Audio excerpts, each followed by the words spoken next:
मनुष्य की सबसे बड़ी बदकिस्मती है जब वो भगवान पे विश्वास न करे।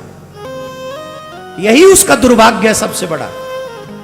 और सबसे बड़ा सौभाग्य क्या है कि मनुष्य जीवन मिलने के बाद अगर हमें भगवान पे विश्वास हो जाए तो इससे बड़ा सौभाग्य हो ही नहीं सकता। तुम्हारे पास अगर विश्वास करने के योग्य कोई है तो भगवान श्री कृष्ण ही है और कोई नहीं है। मध्य प्रदेश ऐसी भूमि है जहां राम भी आए, जहां कृष्ण भी आए, और बाबा तो यहां कण कण में नर्मदा के रूप में विराजमान है। जब भी हमारे यहां कोई अतिथि आए उनकी सेवा पूजा खूब ढंग से करनी चाहिए। तुलसी या संसार में सबसों मिलिए जाए, ना जाने किस रूप में नारायण मिल जाए। और जो मनुष्य हनुमान जी के प्राकट्य की भी कथा सुनते हैं वो भी सामने बैठकर आहा, उन्हें हनुमान जी की कृपा सहज में प्राप्त हो जाती है और वो फिर भगवान की भक्ति आसानी से कर सकते हैं।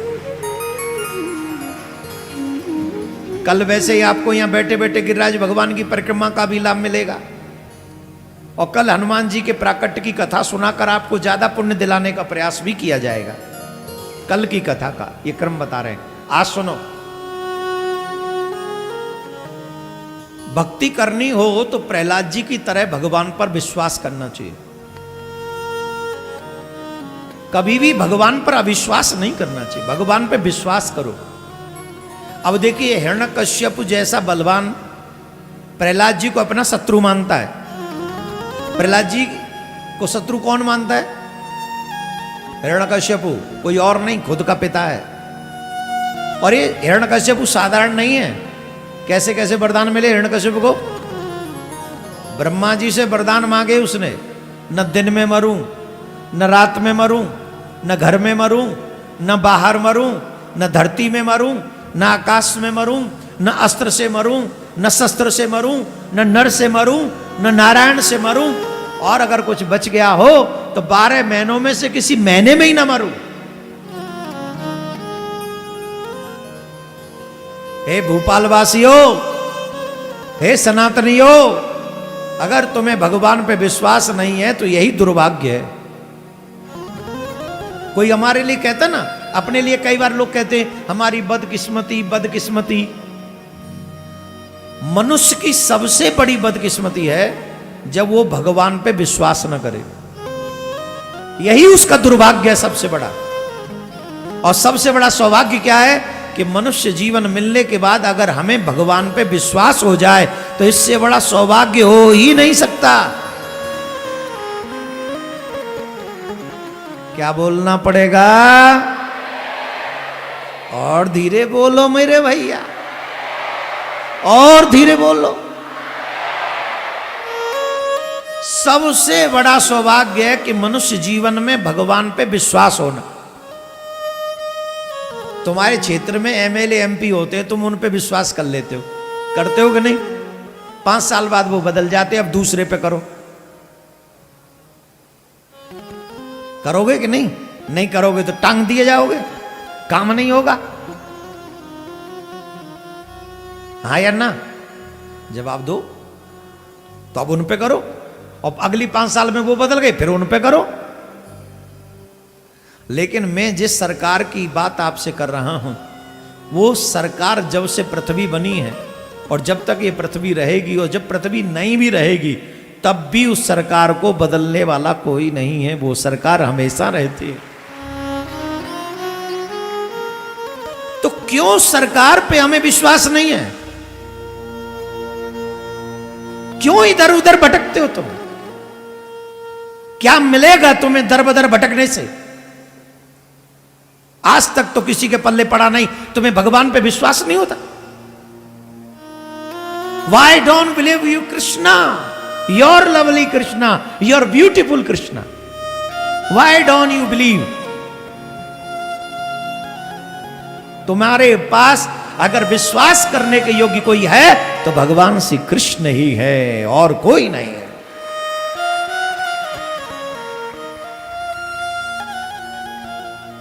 अब प्रहलाद जी की देखिए कितनी बड़ी विश्वास की धारा रही होगी। प्रहलाद जी महाराज ने हिरण्यकश्यप से कह दिया कि तुम भगवान नहीं हो। तुम भगवान नहीं हो। तो बता तेरा भगवान कहां है?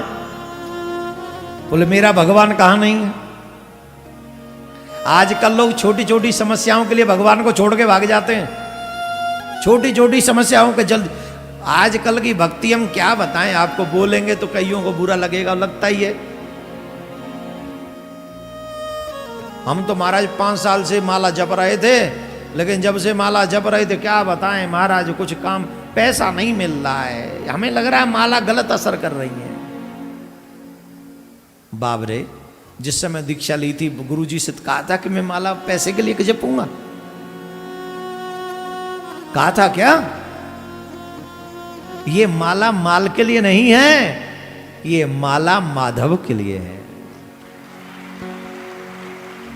इस दुनिया का सर्वस्व भगवान के चरणों में न्योछावर कर दिया जाए तब भी भगवान के दर्शन हो जाएंगे, इस बात की गारंटी नहीं है। लेकिन गुरु के द्वारा दिए हुए मंत्र में वो दम है कि अगर निष्ठा से जपा तो माधव मिलेंगे, इसमें कोई दो राय नहीं।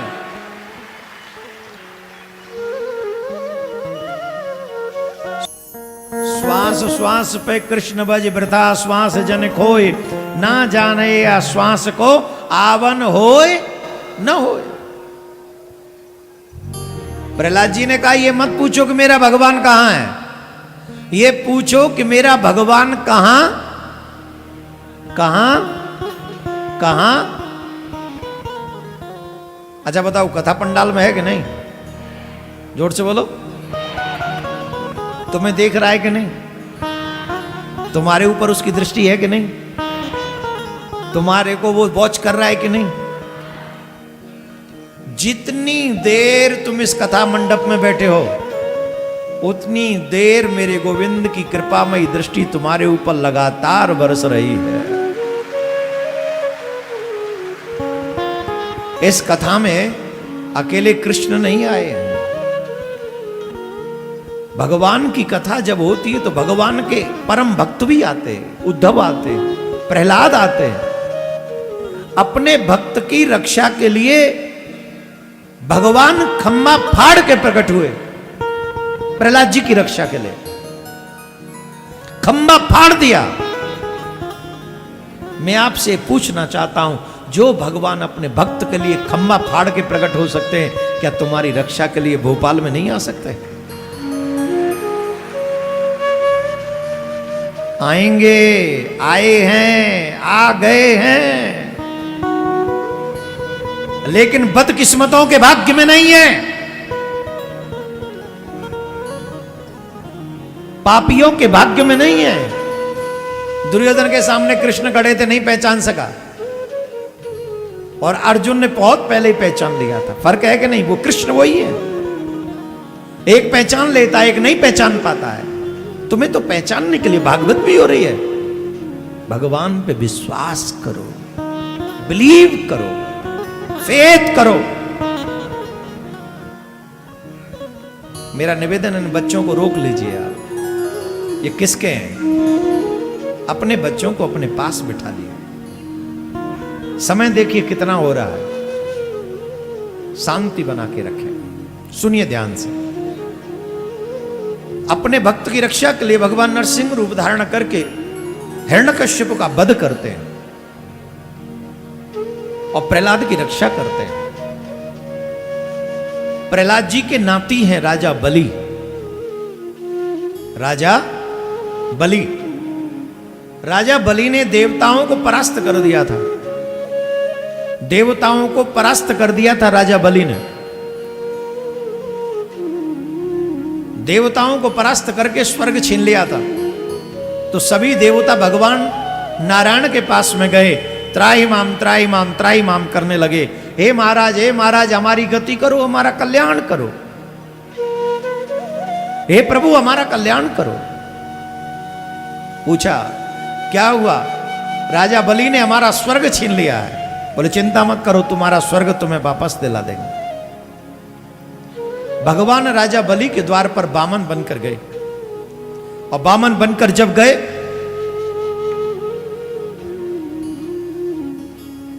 मध्य प्रदेश की जनता बड़ी भावुक होती है, बड़ी श्रद्धालु है। वैसे तो कल हमें पत्रकार बंधु बता रहे थे, महाराज ये दंडकारण्य वन का क्षेत्र है। किसका क्षेत्र है? दंडकारण्य में कौन कौन रहा करते थे? बोलो बोलो बोलो। अब हम तो नहीं कुछ कह सकते, हम कह देंगे तो पेपर वाले कल अलग ही छाप देंगे, और छाप ऐसा देंगे कि आजकल भारत की जनता बड़ी जागरूक है, 1 सेकंड में जिंदाबाद और मुर्दाबाद करती है। वो 1 सेकंड में भूल जाती है कि ये व्यक्ति 25 साल से हमें कथा सुना रहा है, 1 सेकंड में लगेगा बस मुर्दाबाद मुर्दाबाद करने में। तो इसलिए हम नहीं कहेंगे बताओ बताओ ये कौन रहते थे, हैं? लेकिन भगवान श्री राम भी तो आए थे, ऋषि मुनि भी तो आए थे। ऋषि मुनि तब भी तो करते थे, महाकाल भी तो यहाँ है। मध्य प्रदेश ऐसी भूमि है जहां राम भी आए, जहां कृष्ण भी आए, और बाबा तो यहां कण कण में नर्मदा के रूप में विराजमान है। और इसीलिए मुझे लगता है कि मध्य प्रदेश में आप जहां चले जाओ, कथा सुनने के लिए श्रोता अपार संख्या में आते। यह हमारा अनुभव रहा है। लेकिन विश्वास पूर्ण हो, इसमें कमी है थोड़ी सी। विश्वास भटकता रहता है, कभी गंगा गए तो गंगादास, जमुना गए तो जमुनादास, और इसी अविश्वास के कारण हम फंस जाते हैं। अविश्वास नहीं, विश्वास होना चाहिए। जिसकी उंगली एक बार आपने पकड़ ली, जीवन भर उसी की पकड़े रखो, और एक की उंगली पकड़ के चलो, तर जाओगे। और बार बार उंगली पकड़ोगे, बदलोगे तो डूब जाओगे मेरे प्यारे, फंस जाओगे। और हमको लगता है फंसने वालों की संख्या ज्यादा हो रही है आजकल, क्योंकि उंगली बदलते रहते हैं वो। आज गंगा जी की उंगली पकड़ ली, कल जमुना जी की पकड़ ली, परसों नर्मदा जी की पकड़ ली है। एक की उंगली पकड़ के चलो, कल्याण हो जाएगा, इसमें कोई संशय नहीं। कहां थे राजा बलि ने देवताओं का स्वर्ग छीन लिया था, स्वर्ग छीन लिया। भगवान देवताओं का वो राज्य दिलाने के लिए, स्वर्ग वापस दिलाने के लिए राजा बलि के द्वार पर बामन बनकर गए। बामन बनकर राजा से कहा भिक्षाम दे, भिक्षाम दे, भिक्षाम दे। राजा बलि ने कहा बताइए महाराज मैं आपकी क्या सेवा कर सकता हूं, आप क्या चाहते हैं जो मैं आपको दूं। बामन भगवान ने कहा वैसे तो हम तुम्हारे पास कुछ लेने आए नहीं। देखो सुनो, जब भी हमारे यहां कोई अतिथि आए, उनकी सेवा पूजा खूब ढंग से करनी चाहिए। तुलसी या संसार में सबसो मिलिए जाए, ना जाने किस रूप में नारायण मिल जाए। न जाने किस रूप में भगवान आए हो, हम क्या जाने। तो जो भी हमारे शहर में, हमारे नगर में, हमारे घर पे, हमारे द्वार पे कोई आए, तो अपनी तरफ से दौड़ के जाओ कि हमें सेवा मिले। पहले लोग ऐसे ही करते थे, महाराज कोई सेवा बताओ, महाराज कोई सेवा बताओ। आजकल लोग सेवा बताने पूछने वाले आते ही नहीं।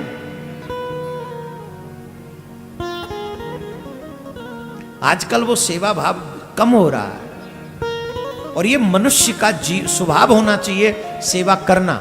अब राजा बलि से सीखो। राजा बलि ने कहा नहीं नहीं महाराज कुछ तो मांगना पड़ेगा। भगवान बोले कुछ चाहिए ही नहीं। बोले नहीं नहीं नहीं कुछ तो मांगना पड़ेगा। कहा ठीक है, अगर तुम देना चाहते हो तो हमें 3 पग भूमि दे दो, इससे ज्यादा नहीं चाहिए, मात्र 3 पग भूमि। राजा बलि बोले महाराज आप भी कैसी बातें करते हो, एक तो आपका साइज देखो कितने बड़े। बामन भगवान ने एक बात कही थी, हमें 3 पग भूमि चाहिए, और वो भी हमारे ही चरण से चाहिए, हम नापेंगे अपने चरण से। राजा बलि बोले महाराज जरा देखिए आपकी हाइट कितनी है, छोटी सी, बामन अंगुल के आप। 3 पग भूमि में ढंग से आप बैठ सके इतनी भी भूमि नहीं आ पाएगी, ज्यादा मांग लीजिए। बोले नहीं ज्यादा नहीं चाहिए, मात्र 3 पग भूमि चाहिए।